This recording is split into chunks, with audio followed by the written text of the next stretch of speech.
নৃত্যশিল্পী ক্যাটাগরিতে। না, এটাই আমার প্রথম। আমার অনেক ভালো লাগছে পুরস্কার পেয়ে। অবশ্যই কারো ভালো না লাগবে, এবং আমার মনে হচ্ছে আমার সারা জীবনের কষ্ট সার্থক হয়েছে। এজিএফবির সভাপতি মজুমদার আঙ্কেলকে অনেক ধন্যবাদ জানাতে চাচ্ছি যে আমাকে এত বড় একটা প্ল্যাটফর্মে সুযোগ করে দেওয়ার জন্য। আমি শ্রেষ্ঠ নৃত্যশিল্পী ক্যাটাগরিতে অ্যাওয়ার্ড পেয়েছি। সবার কাছে দোয়া চাচ্ছি যেন পরের বছরও আবার পাই অ্যাওয়ার্ড। এই তো।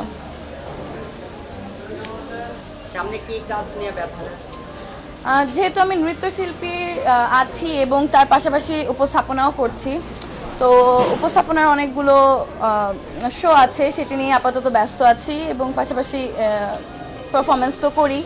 আপাতত নৃত্যশিল্পী এবং উপস্থাপিকা হিসেবেই আছি। নাটক সিনেমার অফার আসলে আসে, প্রায় প্রতিনিয়তই আসে, তবে এখন সেটির ব্যাপারে ভাবছি না। আরও সময় আছে, আমি সময় নিতে চাই এবং আস্তে ধীরে